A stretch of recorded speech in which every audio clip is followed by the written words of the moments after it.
Constitució, de la sentència... Senyor Pérez Royo, què tal? Molt bona nit. L'han entretingut, oi? Endavant. Sí, aquí mateix.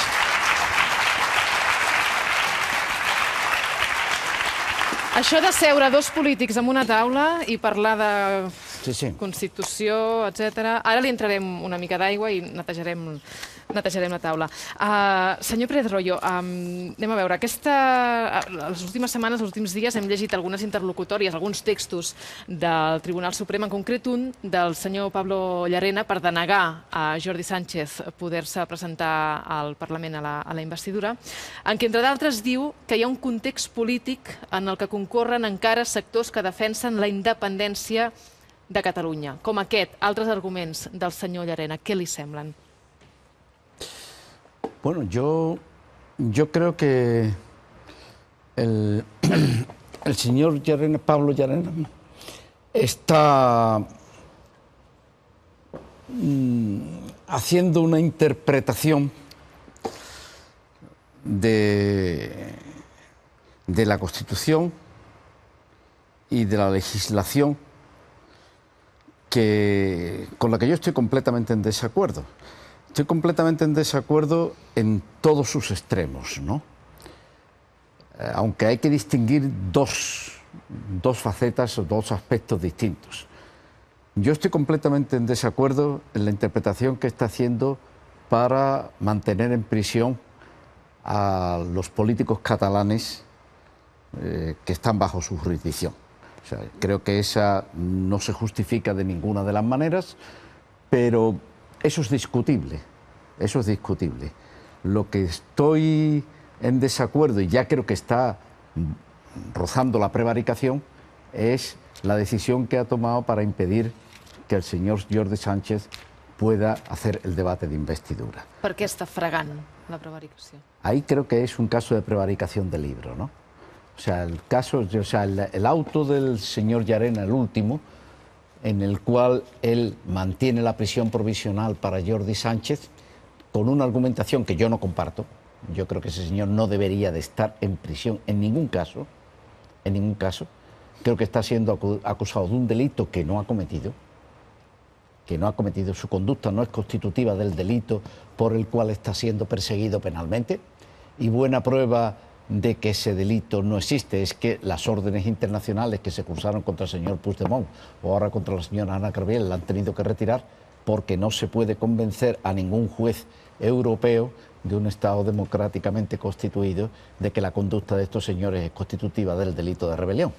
Y por lo tanto yo creo que esa es una prueba bastante clara de que realmente se les está acusando dentro de un delito que no se puede justificar fuera de la frontera de España, ¿no? Pero eso es ahí todavía podemos decir que hay tema de debate. Lo que no es discutible desde mi punto de vista es que el señor Sánchez, que ha sido propuesto por el presidente del Parlamento para ser el candidato a la presidencia de la Generalitat, tiene que acudir al Parlamento a hacer el debate de investidura. Y eso no se puede impedir jurídicamente de ninguna de las maneras. Y por lo tanto la decisión del juez en ese caso, para mí, entra ya de un delito de prevaricación. I és denunciable? Es pot denunciar al jutge Llarena? Bueno, eso puede hacerse, claro. Qui ho pot fer? Yo lo he escrito. Cualquier ciudadano de Cataluña puede ahora mismo, porque el juez Llarena no solamente ha vulnerado el derecho de sufragio pasivo del señor Sánchez, sino que ha vulnerado el derecho de sufragio activo de todos los ciudadanos de Cataluña, votaran lo que votaran el 21 de diciembre. Votaran lo que votaran, y por lo tanto cualquier ciudadano de Cataluña podría en este momento querellarse contra el juez Pablo Llarena. No digo ya, por supuesto, el presidente del Parlamento, no digo, por supuesto, todos los portavoces de grupos parlamentarios, puede ser. Es decir, ahora mismo ese es un delito universal. Ese es un delito universal. Vulnerar el derecho de sufragio pasivo del señor Sánchez es vulnerar el derecho de sufragio activo de todos los ciudadanos de Cataluña que votaron el 21 de diciembre. Votaran por quien votaran. Porque el derecho del señor Sánchez, una vez que ha sido propuesto por el presidente del Parlamento para ser el candidato a la investidura, ese es el reverso del derecho de sufragio activo de los ciudadanos de Cataluña el 21 de diciembre. Por lo tanto, aquí hay un elemento que es gravísimo, vamos. Es un elemento, esto es una quiebra del ordenamiento jurídico de una importancia extraordinaria. Y es una quiebra de libro, porque la investidura está regulada en la Constitución y en el Estatuto de Autonomía. La Constitución, en el artículo 152, que exige que el candidato tiene que ser parlamentario electo, tiene que ser diputado electo. Es decir, se puede ser presidente del Gobierno de España sin ser diputado, pero no se puede ser presidente de una comunidad autónoma sin ser diputado. Eso lo exige el artículo 152 de la Constitución. Y lo único que se exige es que además el candidato que se ha propuesto no esté privado del ejercicio del derecho de sufragio mediante sentencia judicial firme. Señor Sánchez es diputado electo y no está privado del ejercicio del sufragio mediante sentencia judicial firme. Y ha sido propuesto por el presidente del Parlamento después de haber seguido todo el procedimiento que está previsto en el Estatuto de Autonomía. Y en consecuencia esa propuesta tiene que llevarse a efecto. Tiene que llevarse a efecto. El presidente del Parlamento en este terreno de la investidura es la máxima autoridad del Estado.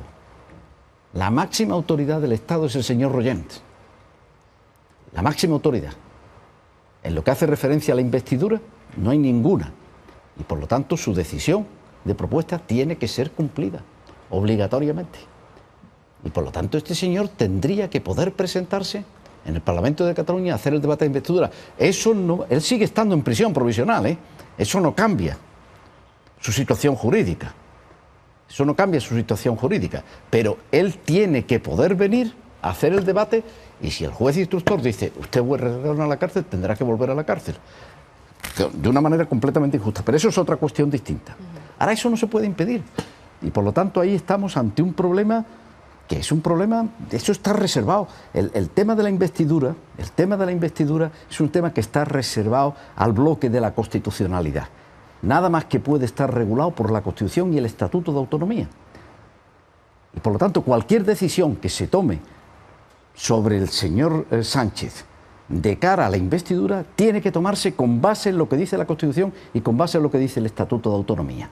Y si no se utilizan esas normas para tomar la decisión y se utiliza el Código Penal y la Ley de Enjuiciamiento Criminal, mire usted que eso está subordinado a la Constitución.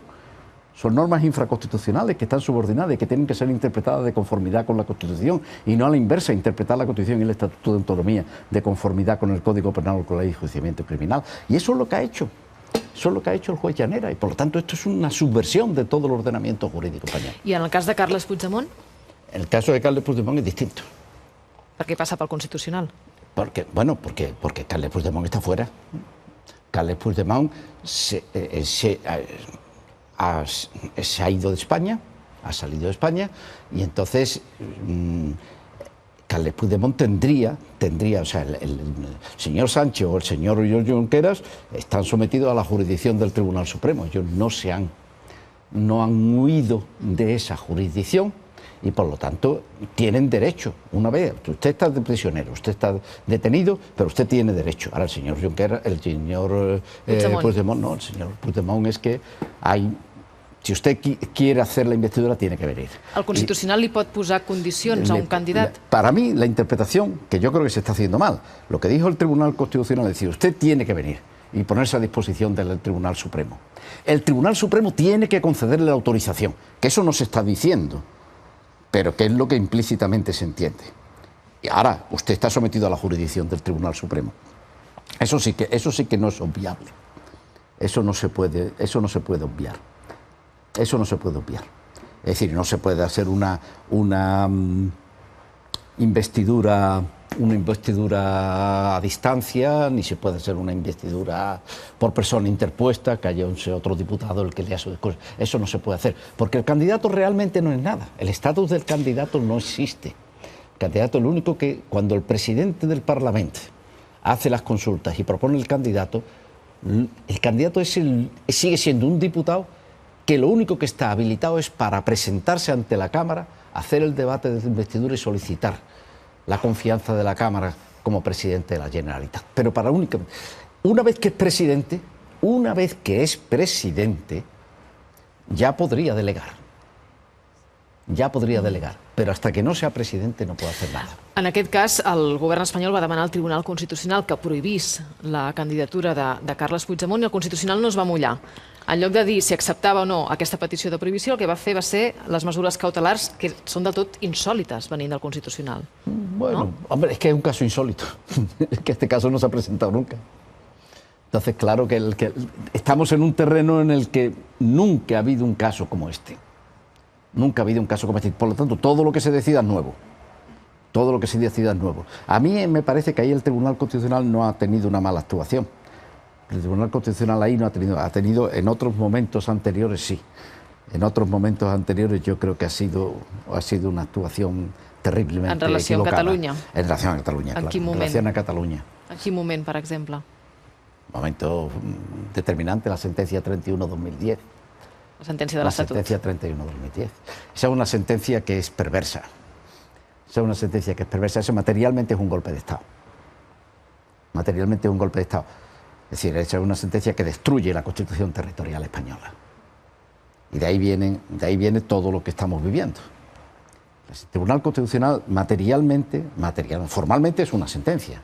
Formalmente es una sentencia, pero materialmente es un golpe de Estado. Y además, yo esto lo avisé en el 2007, ¿eh?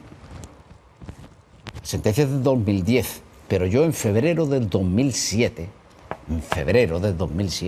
y lo pueden comprobar cualquiera, nada más porque yo publiqué en El País un artículo, yo entonces escribía con regularidad en El País, y uno de mis comentarios regulares en febrero del 2007 lo titulé Golpe de Estado.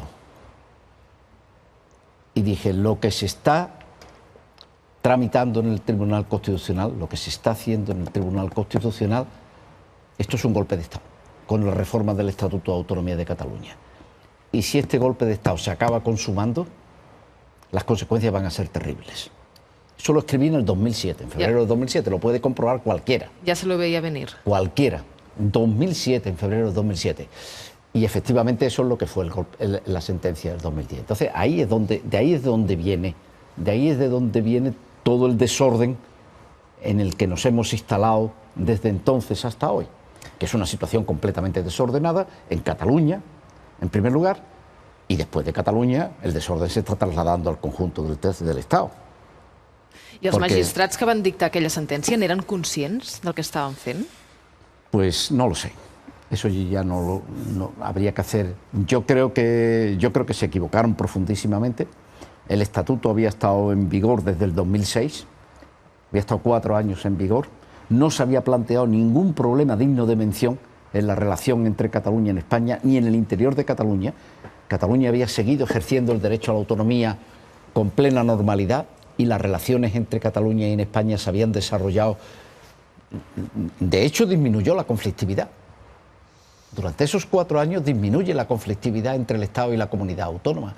Se plantean menos conflictos de competencia ante el Tribunal Constitucional entre el Estado y la comunidad autónoma de Cataluña. Es decir, que no hubo ningún efecto negativo de la entrada en vigor del Estatuto de Autonomía en el 2006.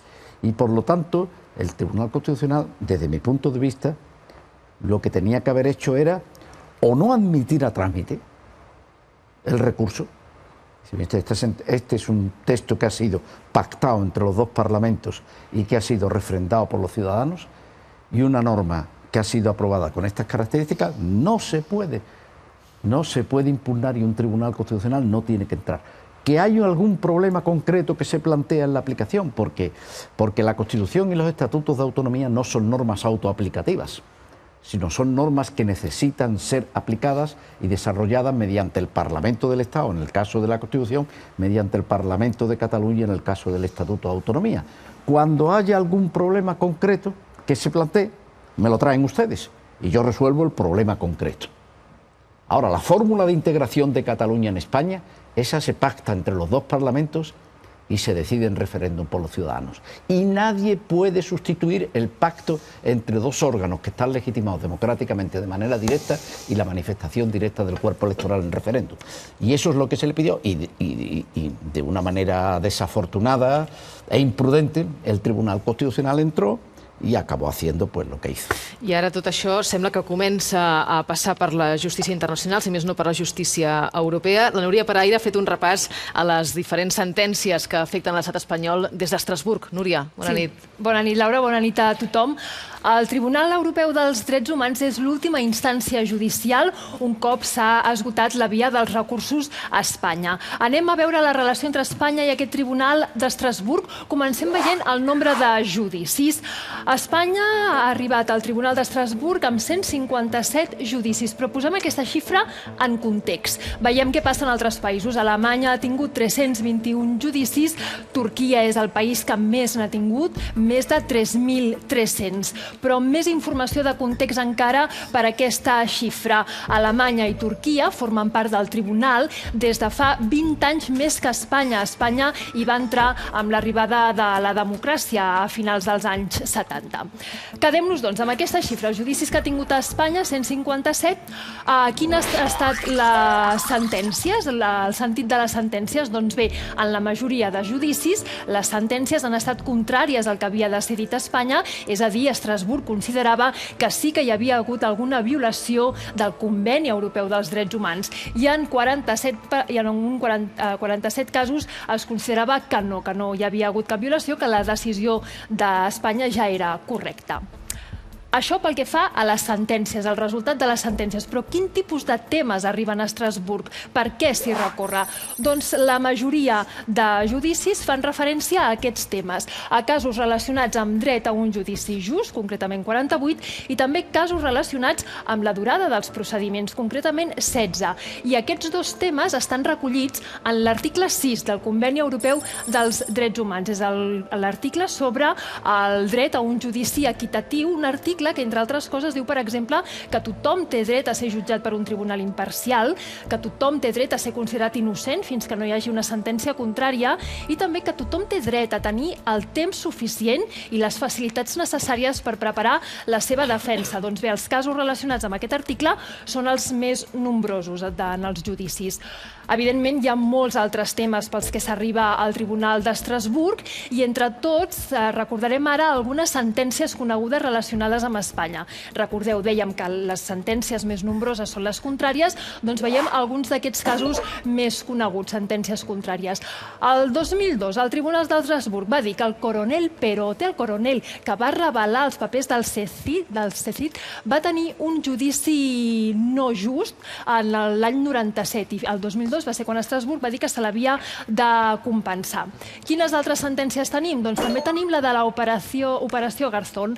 L'any 92 es van detenir uns independentistes i l'any 2004 Estrasburg va dir que s'havia vulnerat el dret d'aquests detinguts perquè no es van investigar les possibles tortures. Un altre cas, aquí ens surt el nom d'Otegi. Va fer unes declaracions sobre el rei, se'l va condemnar a Espanya a un any de presó per injúries al rei, però el 2011 Estrasburg va dir que ell només havia fet ús de la seva llibertat d'expressió. Més casos que també us sonen. A finals de l'any passat coneixíem què deia Estrasburg sobre el cas Atutxa. Atutxa va ser inhabilitat, era el president del Parlament basc, va ser inhabilitat perquè no va dissoldre el grup al Parlament dels que havien estat Batasuna, però després Estrasburg, el 2017, va dir que no se l'hauria d'haver inhabilitat i que, per tant, també se l'havia de compensar. Un altre cas que també vam conèixer és el de dos immigrants que van creuar la tanca de Melilla el 2014 i van ser retornats en calent. Doncs bé, el 2017 Estrasburg va dir que se'ls havia també d'indemnitzar perquè se'ls van vulnerar els seus drets. I els dos últims casos els hem conegut aquest 2018. Els aterres detinguts per l'atemptat a la T4, Estrasburg va considerar que havien rebut un tracte inhumà. I l'últim cas que coneixíem aquesta setmana, els dos joves detinguts també per cremar fotografies del rei, que també hauran de ser, se'ls haurà de fer una compensació perquè Estrasburg diu que no se'ls hauria d'haver condemnat. La mitjana de tots aquests casos ens surt que des que es produeixen els fets fins que finalment Estrasburg es posiciona i dona la seva sentència, passen uns 10 anys. Per tant, si els processos judicials relacionats amb el procés acaben a Estrasburg, estem parlant de períodes de temps bastant llargs, Laura. Senyor Pérez Royo, això surten uns 10 anys de mitjana per resolució de sentències a Estrasburg. No sé si això ens situa al 2028 per tenir alguna resposta sobre els casos catalans, però si li sembla, en contesta ara, que hem de fer una pausa per la publicitat, i ens ho explica. Ara tornem amb Javier Pérez Royo. Molt bé.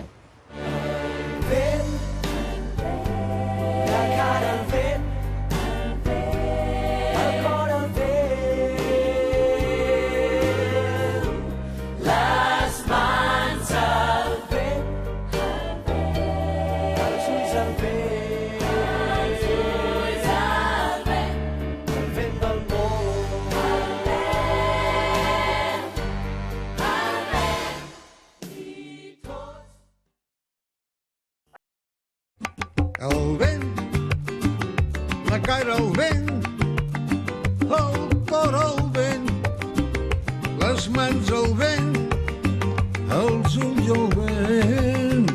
al vent del món. I tots... Li agrada, Raimon? Tots plens de nit. I a més interpretat per Peret, en aquest cas, eh? Sí, ya lo he entendido perfectamente, claro. Senyor Pérez Royo, estàvem parlant d'Estrasburg, del Tribunal Europeu de Drets Humans. Haurem d'esperar fins al 2028 per tenir una resolució sobre el procés català, si és que hi arriba? Hombre, llegar al Tribunal Europeo de Derechos Humanos supone agotar la vía judicial en España, ¿no? Eso depende.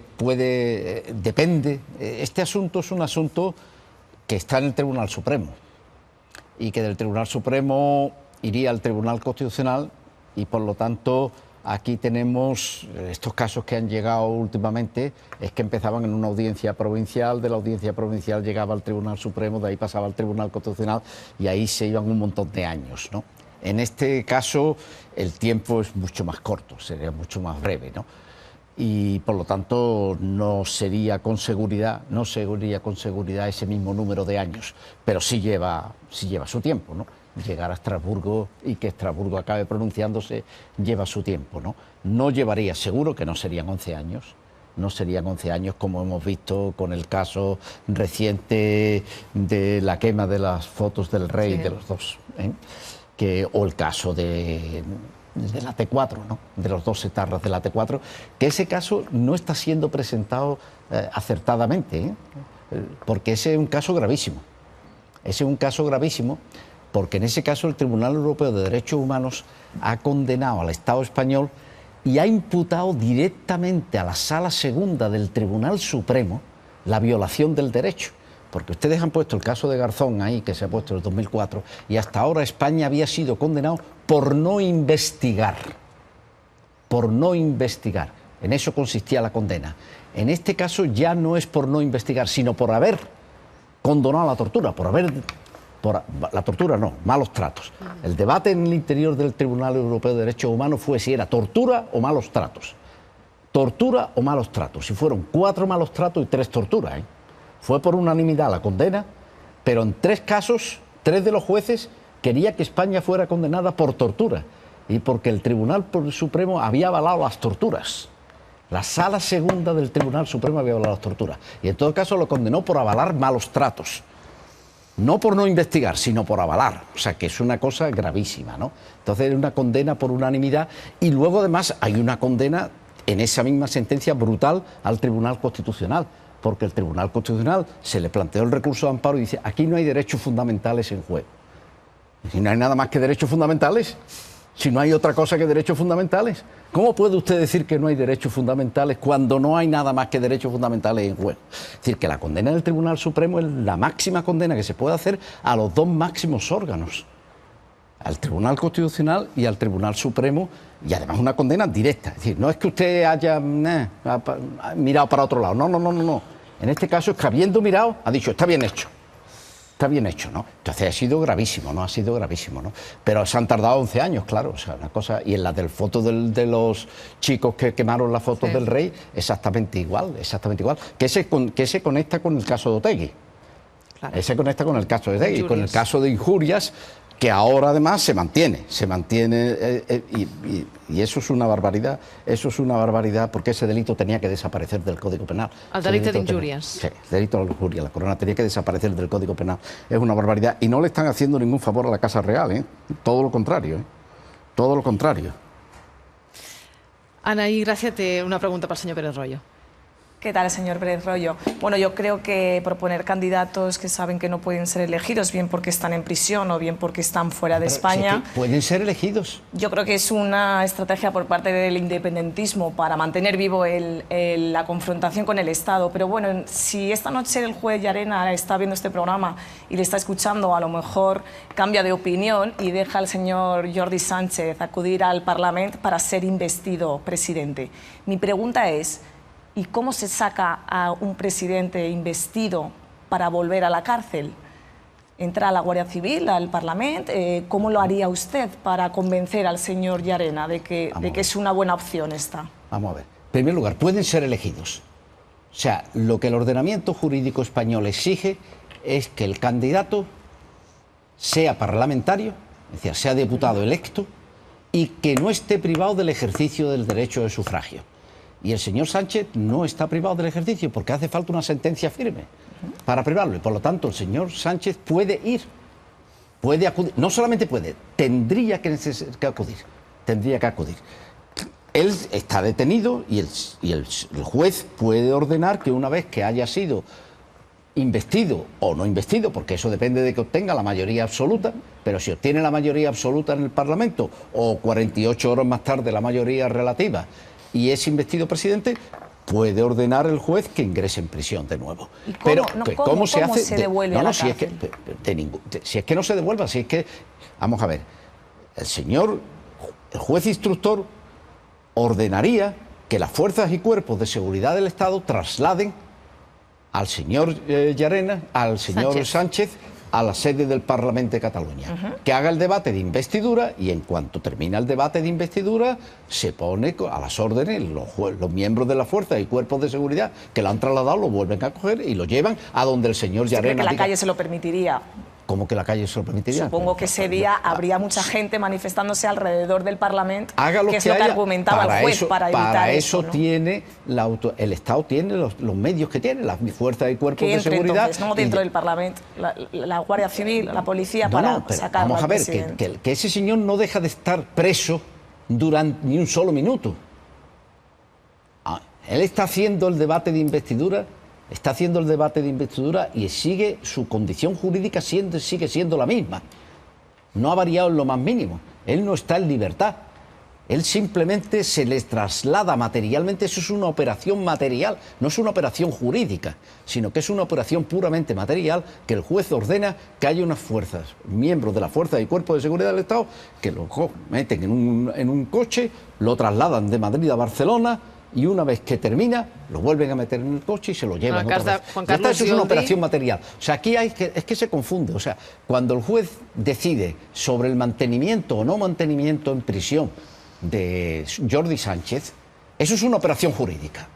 Eso es una operación jurídica. Y hay un recurso en el cual se le pide a este señor que yo creo que debo ponerme en libertad. Y el señor dice, no, mire usted, aquí hay riesgo de reiteración delictiva y por lo tanto yo lo mantengo usted en prisión. Esto es un asunto jurídico en el cual se le da traslado a las partes, las acusaciones particulares se pronuncian, el Ministerio Fiscal se pronuncia. En esto no hay nada. Esto no es una operación jurídica, esto es una operación material. Aquí hay un señor que es el presidente del Parlamento, que es la máxima autoridad del Estado, la máxima autoridad del Estado en lo que a la investidura del presidente de Cataluña se refiere. La máxima. No hay nadie que tenga más autoridad que tiene él. Y este señor lo propone. Y una vez que lo propone, lo pone en conocimiento del juez y el juez tiene que dar cumplimiento al requerimiento que le hace el presidente del Parlamento. Y esto ya no es una operación jurídica, esto es una operación material, de ordenar el traslado materialmente y poner los medios que son necesarios para que este señor se traslade desde Madrid hasta Barcelona y haga el debate de investidura. Esto no es una operación jurídica, esto es una operación puramente material, y esta es obligatoria. La orden del requerimiento del presidente del Parlamento tiene que ser cumplido por el juez. El juez no puede no cumplir. El juez no puede no cumplir ese requerimiento. Neus Tomàs també té una pregunta. Apelaría la experiencia... Li estaba donant pas a Neus Tomàs, perdona, Rodolfo. Sí. Señor Pérez Royo, usted nos citaba un artículo suyo en El País de hace más de 10 años.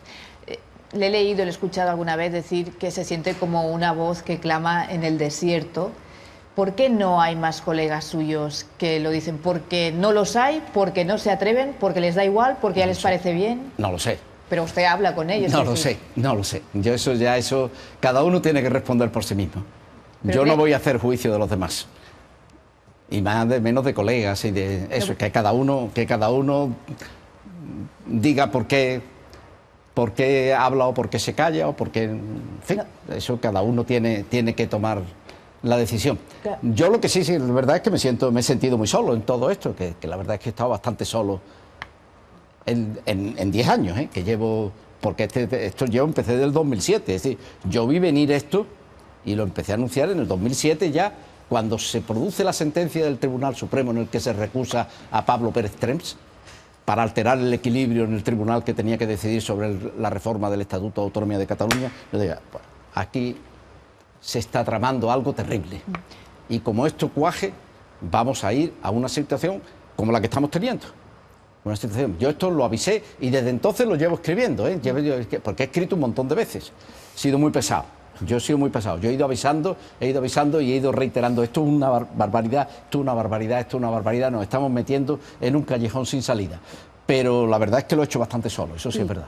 Y también ha dicho que la reforma constitucional es más imprescindible que nunca, pero que la ve más imposible que nunca. ¿Estamos ante un bloqueo sine die? ¿No hay solución?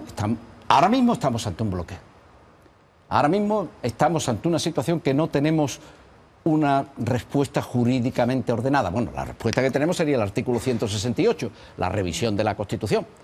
Pero esa, tal como está el patio ahora mismo, no hay manera de hacerla.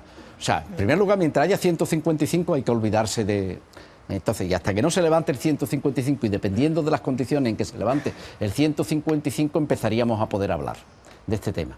Y por lo tanto ahora mismo estamos en una situación en la que no tenemos una respuesta jurídicamente ordenada para el problema de la integración de Cataluña en España. Ese es un problema que se resolvió en la Constitución del 78 y se resolvió pensando en Cataluña. O sea, la Constitución territorial del 78 es una Constitución que se hace no exclusivamente para Cataluña, pero sí básicamente para Cataluña. Pensando Cataluña, después el País Vasco, también, sin llegar al nivel de lo que... Pero Cataluña, y después ya lo demás, si resolvemos el problema de Cataluña y el País Vasco, lo demás viene solo. Lo demás se resuelve. Y entonces la solución que se buscó, que fue la solución de decirme usted, la fórmula de integración tiene que ser el pacto entre el Parlamento de Cataluña y el Parlamento del Estado y el referéndum de los ciudadanos sobre el resultado de ese pacto entre los dos parlamentos. Un pacto entre los dos parlamentos y el referéndum ciudadano. Esta es la fórmula de integración. De esta manera nosotros pensamos que se puede conseguir una integración de Cataluña en España que sea satisfactoria en Cataluña y que sea satisfactoria en el conjunto del Estado. Un compromiso entre el principio de unidad política del Estado y el derecho a la autonomía de las nacionalidades y regiones, de las nacionalidades Cataluña y el País Vasco. Y entonces esa era la Constitución territorial. La Constitución territorial no son los artículos de la Constitución del título octavo ni los artículos del Estatuto de Autonomía. Esa parte es una parte muy técnica del derecho constitucional que hay que saber derecho y hay que haber estudiado bastante derecho para interpretarla adecuadamente y para entenderla adecuadamente. Y por lo tanto, la inmensa mayoría de los ciudadanos no entienden eso. Y su adhesión no se la prestan a los artículos del título octavo de la Constitución o a los artículos del Estatuto de Autonomía. Su adhesión se la prestan a un texto que ha sido pactado por los dos parlamentos y que ellos han votado en referéndum. ¿Por qué es este nuestro Estatuto de Autonomía? ¿Y por qué lo aceptamos como norma de cabecera para el ejercicio del derecho a la autonomía?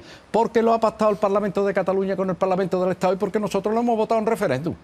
Y por lo tanto, el pacto entre los dos parlamentos y el referéndum, esa es la Constitución territorial, que está pensada para Cataluña. Y eso es lo que se quebró con la sentencia del Tribunal Constitucional del 31 de 2010, que desautoriza el pacto entre los dos parlamentos y desconoce el resultado del referéndum. Y a partir de ese momento, pues no hay Constitución. A partir de ese momento no hay Constitución en Cataluña. Ese es el problema, la Constitución territorial en Cataluña ahora mismo, porque los ciudadanos no aceptan un estatuto de autonomía que no es el que ellos votaron en el referéndum. Ese es el problema y desde entonces estamos en el desorden, instalados en el desorden en el que estamos instalados, ¿no? No, apelaría a la experiencia y al prestigio del señor Pérez Royo. Ha dicho antes que no se le puede acusar al señor Puigdemont, al señor Junqueras de rebelión, Pero ¿cree que sí hubo algún delito y qué tipo de delitos se cometieron el 6 y el 7 y en otros momentos de este proceso? Vamos a ver, lo que no se hizo está claro, desde mi punto de vista. Es decir, no hay delito de rebelión ni hay delito de sedición. Eso es, para mí eso es clarísimo, y además tenemos una prueba, la retirada de la euroorden. Si el delito se pudiera convencer a alguien ajeno, imparcial, a un juez imparcial, de fuera, de cualquier país democrático europeo, que eso es un delito de rebelión y que la conducta de estos señores es constitutiva del delito de rebelión, no se retira la euroorden. No se retira la euroorden. No se dio otra explicación. No, quiero decir, está en Bélgica, pero es que no solamente en Bélgica, es que Dinamarca también, y es que ahora es Suiza. Y es que ahora es Suiza, es que ya son 3 países. ¿Por qué se retira la euroorden? Porque se retira, inicialmente se cursa y se dan los primeros pasos. ¿Cuándo se retira la orden? Cuando se dan cuenta de que si se celebra la vista para resolver sobre el fondo del asunto, el juez no va a conceder la extradición por el delito de rebelión. Y en consecuencia, se le viene abajo todo el montaje que se está haciendo ahora mismo en el Tribunal Supremo. ¿Qué delitos sí habría? Entonces vamos a ver, delito, el no, es que lo más importante es el no, porque aquí la acusación va a eso. ¿Qué delitos puede haber? Hombre, hay 2 que a mí me parece que sí son claros, que es el delito de desobediencia y el delito de prevaricación, que están conectados el uno con el otro. Se ha desobedecido la orden del Tribunal Constitucional clarísimamente. Clarísimamente. El Tribunal Constitucional prohibió la celebración del referéndum y el referéndum se hizo, ¿no? El del 1 de octubre, no el del 9 de noviembre. El 9 de noviembre yo ahí discrepo incluso con toda la jurisdicción, la interpretación que se hizo. El 9 de noviembre lo que hubo, en mi opinión, fue un derecho de manifestación, un ejercicio del derecho de manifestación, en forma de depositar votos en la urna, pero fue un ejercicio del derecho de manifestación. Y ahí no hubo desobediencia. Ahí, al contrario, la Generalitat aceptó la decisión del Tribunal Constitucional que prohibió la celebración del referéndum y entonces anuló el referéndum, decidió que no se convocaba el referéndum y reconvirtió en un proceso participativo que era un derecho de manifestación, solo que la forma del derecho de manifestación era depositando votos en las urnas. Pero eso es un derecho que yo escribí incluso también en un artículo en El País que lo califiqué del derecho al pataleo, que es un derecho fundamental, primero de los derechos fundamentales, que era la Generalitat de Cataluña diciendo, usted me prohíbe que yo haga el referéndum, y yo acepto que tiene usted autoridad para prohibirme que yo haga el referéndum, y yo renuncio al referéndum, pero a continuación protesto. A continuación protesto y digo, yo no tengo el derecho al referéndum, usted dice que no lo tengo, pero debería de tenerlo. Y llamo a los ciudadanos de Cataluña que se manifiesten para que digan que deberíamos tenerlo. Eso es lo que hice, eso fue el 9 de noviembre. Y eso, ahí para mí no había ningún delito, ahí había ejercicio de un derecho fundamental. Y en el caso de los Jordis, el día de los incidentes, pero eso fue otra cosa. ¿Usted cree que hay algún delito que achacarles a ellos? Ahí no lo sé. Ahí ya no tengo ningún... Desde luego, delito de sedición en ningún caso. Delito de sedición en ningún caso. Que si hubo obstaculización de la acción de la justicia, o sea, eso ya tendría. Y entonces, y después el tema ahí, y luego el único delito ahí que yo creo que es dudoso, es el de malversación. Malversación de fondos públicos, que es, o sea, de los 5 delitos que estaban contemplados, que es rebelión, sedición, malversación, desobediencia y prevaricación. Desobediencia y prevaricación no llevan penas privativas de libertad, nada más que llevan las penas de inhabilitación. Y los otros 3 sí contemplan penas privativas de libertad. Evidentemente no es lo mismo la malversación que la sedición o que la rebelión, ¿no?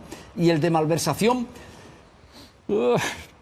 sería difícil de probar, ¿eh? Sería muy difícil de probar que haya habido delito de malversación.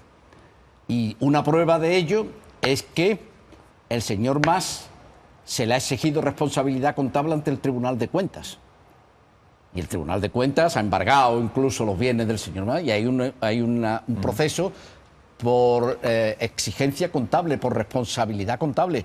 Pero el Tribunal de Cuentas, si hubiera apreciado que ahí hay delito, tendría que haber dado traslado del mismo al Ministerio Fiscal para que el Ministerio Fiscal actuara penalmente. Y no lo hizo. Luego, no tiene que tener tan claro que ahí hay un delito de malversación de fondos. Señor Pérez Royo, una pregunta més d'Estefania Molina. Sí, a mí me gustaría, volviendo a una pantalla pasada de la investidura, sobre la investidura de Puigdemont. Si usted cree que esa investidura a distancia, desde Bruselas, hubiese sido posible, lo digo porque realmente sorprendió muchísimo, y Ana lo sabe, para los periodistas de Moncloa, que la doctrina del gobierno era que solo se podía recurrir si había un acuerdo de la mesa donde decía que se iba a hacer una investidura a distancia. Y a los 2 días nos encontramos un recurso, vamos a llamarlo preventivo, para la investidura de esa persona. Incluso fuentes del gobierno decían que había cierto temor a que el monarca tuviese que rubricar una investidura de Puigdemont. Si usted cree que era posible esa investidura, y en segundo lugar, si cree que una ley que ha presentado Ciudadanos en el Congreso, que es para lo que ellos dicen que los prófugos de la justicia no se puedan presentar a elecciones, es constitucional o inconstitucional. Vamos a ver, en cuanto a la investidura a distancia, desde mi punto de vista no se puede hacer. Eso constitucionalmente no es posible hacer. Sí, vamos a ver, el candidato no es nada. El candidato no es nada. Hasta que el candidato es simplemente un diputado al que la designación por parte de la autoridad competente para ello, en este caso el presidente del Parlamento, lo propone. Y lo propone simplemente para que usted acuda físicamente ante el Parlamento, haga el debate de investidura. Y una vez que termina el debate de investidura, si es investido presidente, entonces presidente. Y una vez que es presidente, sí puede delegar. Pero mientras no es presidente, no es nada. Jurídicamente su situación es la simplemente de un diputado, sin más. Sin más. Al que usted lo ha designado el presidente, pero lo ha designado única y exclusivamente para que usted vaya, haga el debate de investidura y a continuación se someta a la votación. Una vez que esté presidente y ha sido, entonces ya sí, entonces usted ya puede delegar y puede decir yo no acudo y va un miembro del gobierno en mi nombre y habla, en fin, entonces ya tiene unos márgenes de maniobra, pero tiene que ser después de la investidura. Hasta que llegue la investidura no hay absolutamente nada. Por lo tanto, ese acto es presencial. Eso ahí no, para mí, esa es mi interpretación. Esa es mi interpretación. Por lo tanto, no cabe hacerla a distancia o por delegación, ¿no? En ese texto. Entonces, la propuesta que ha hecho Ciudadanos, yo creo que eso se podría, si hiciera una ley, tendría que hacerse mediante ley, claro, evidentemente. Tendría que hacerse mediante ley, pero sería un supuesto que se podría contemplar por el legislador y creo que sería un supuesto que sí, se podría. Claro, lo digo porque hay quien cree... Pero tiene que hacerse mediante ley, ¿eh? No, lo digo tiene que hacerse mediante ley orgánica, además. Hay quien cree que ex ante, bueno, usted que es el experto lo sabe mejor, que ex ante no se puede, por parte del legislador, hacer una ley que prive de un derecho fundamental, sino que tiene que ser ex post por parte de un tribunal. Por eso... No, pero una sentencia puede declarar... Ex ante y ex post, sí, de que antes de que se haya producido... Preventivamente. Claro, o sea, los jueces siempre actúan cuando se ha producido un acto que es constitutivamente de delito y entonces lo sancionan. Entonces, pero el legislador sí puede establecer como causa de inelegibilidad. Establecer, dice, para poder ser elegido, para poder ser designado, hace falta, bueno, pues no estar huido de la justicia. Entonces, eso sí es una cosa que se puede establecer perfectamente por el legislador. Senyor Pérez Royo, abans deia qualsevol persona, qualsevol català pot presentar una querella contra el jutge Llarena per prevaricació. Com s'ha de fer? Si algú vol fer, com ho ha de fer? Ha d'anar als jutjats? Abogados. Oh, però vostè és catedràtic, ens ho sabrà dir? Abogados. Yo lo único que digo como profesor, yo lo que digo, veo el auto y digo, en el ordenamiento jurídico, ¿qué se dice respecto de la investidura? La investidura es una materia que está reservada al bloque de la constitucionalidad. Es una materia que solamente puede ser regulada por la Constitución y el Estatuto de Autonomía.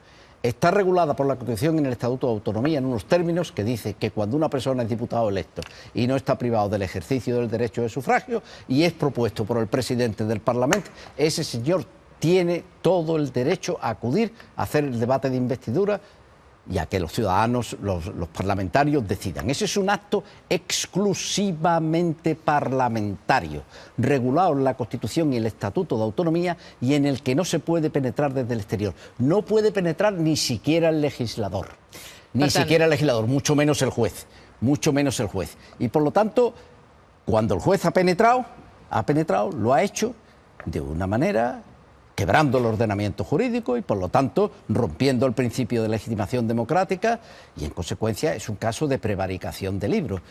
Y está afectado no solamente el derecho del señor Sánchez, derecho de sufragio pasivo del señor Sánchez, sino del derecho de sufragio activo de todos los ciudadanos de Cataluña que participaron en las elecciones el día 21 de diciembre, porque uno es el reverso de todos los demás. Entonces, cualquier ciudadano de Cataluña puede en este momento querellarse contra el señor. Eso, hay abogados y ellos tendría que acudir a un abogado, nombrar un procurador, dar el poder correspondiente y que se hiciera la querella por parte de quienes lo tuvieran que hacer. Eso ya no es asunto. Si prospera la querella, senyor Pérez Royo... ¿Cómo? Si prospera la querella i es demostra que el jutge ha prevaricat, cau tota la causa? Claro, hombre, mi interpretación es que no solamente se ha producido esa prevaricación, sino que además el juez con ese auto ha acreditado su falta de imparcialidad. Y por lo tanto arrastra la nulidad de todo lo instruido. Esa es mi interpretación. Es decir, ahí hay una falta de imparcialidad del juez. Un juez que dicta ese auto, ¿qué mayor demostración de falta de imparcialidad, Dios mío? Saltarse el ordenamiento jurídico y ponérselo por montera a la Constitución y el Estatuto. Señor Pérez Royo. ¿Hay mayor falta de imparcialidad que esa? Entonces, aquí esto es gravísimo, o sea, si esto es gravísimo. Y esto yo creo, cualquiera, pasa es que eso ya después tienen que hacer la querella, tienen que hacer la querella y eso ya no es asunto en el que yo... Decide el Supremo. Señor Pérez Royo. Decide el Supremo. Claro. No, evidentemente. Ha quedat clar. Eso, la querella tiene que ser... Y después, inmediatamente, el Tribunal Constitucional, el recurso amparo, y ahí ya sí está abierta la vía al Tribunal Europeo de Derechos Humanos. Y esta ya es una vía mucho más corta, ¿eh?